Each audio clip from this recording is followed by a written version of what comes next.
الحجرات کی آیت نمبر 12 سے پتا چلتا ہے یہ بہت اہم علامت اللہ اس کے رسول اور ایمان والوں سے دوستی کی علامت ہے. اور کتنے ہی لوگ ہیں جنہوں نے یہ طے کر رکھا ہے کہ کسی کی عزت کی دھجیاں بکھیرے بغیر نہیں رہیں گے، اور کتنے ہی لوگ ہیں جن کی نظر اٹھے تو ہمیشہ عیب تلاش کرتی ہے، نقص تلاش کرتی ہے، لیکن دوسروں کی خوبیاں اور بھلائیاں انہیں نظر نہیں آتی. اللہ سے دعا ہے کہ اللہ تعالی ہمیں مسلمانوں کی عزت اور احترام کرنے کی توفیق عطا فرمائے. 8ویں بات یہ ہے کہ مسلمانوں کی خوشی کو اپنی خوشی اور ان کے غم کو اپنا غم سمجھا جائے. بخاری کی 6011 نمبر روایت سے پتا چلتا ہے. 9ویں بات یہ کہ مسلمانوں سے میل جول رکھنا اور ان سے ملاقاتیں کرنا. مسلم کی 6572 نمبر روایت سے پتا چلتا ہے. 10ویں بات یہ کہ مسلمانوں کے حقوق کا خیال رکھا جائے، کسی کے سودے پر سودا نہ کیا جائے، کسی کے پیغام نکاح پر پیغام نہ دیا جائے. بخاری کی 2140 نمبر روایت سے پتا چلتا ہے. 11ویں بات یہ کہ کمزور مسلمانوں کے ساتھ نرمی اور شفقت سے پیش آیا جائے. الکہف کی آیت نمبر 28 سے پتا چلتا ہے اور بخاری کی 2896 نمبر روایت سے پتا چلتا ہے.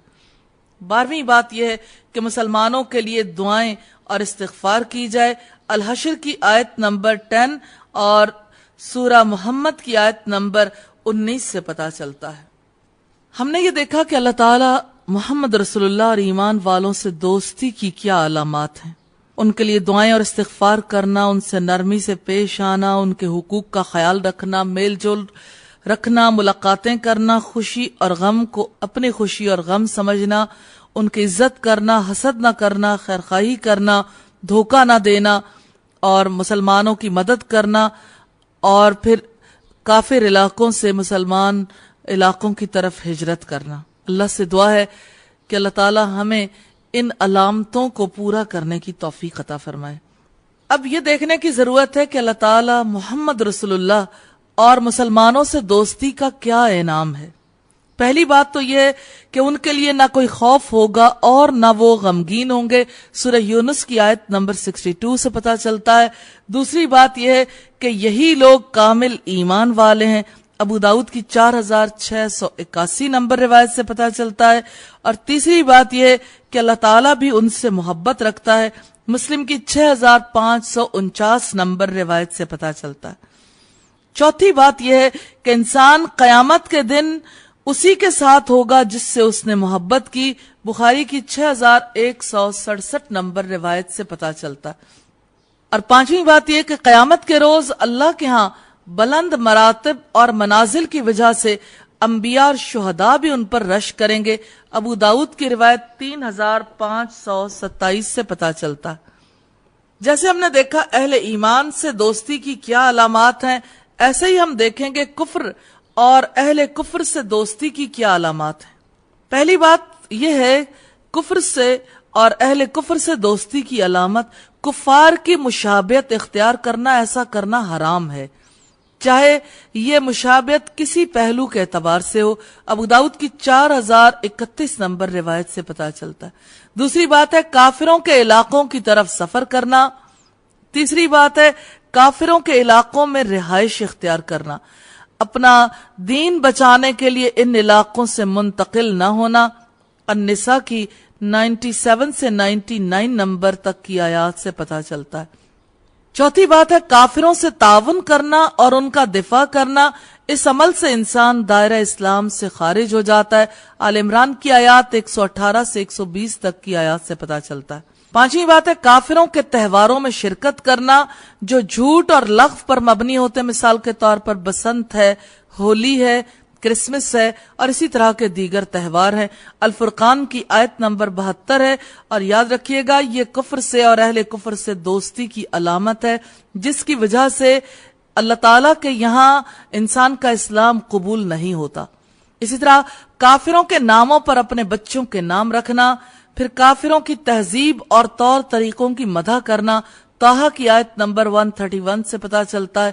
ہمارے یہاں یہ مدح سرائی ہر وقت جاری رہتی ہے اور ضرور اس طرف توجہ کرنی چاہیے کہ ایسا لا علمی اور جہالت کی بنیاد پر اگر ہوا تو اللہ تعالیٰ سے توبہ استغفار کرنی چاہیے اور آئندہ سے کافروں کی تہذیب اور طور طریقوں کی مدح کرنی چھوڑ دینی چاہیے۔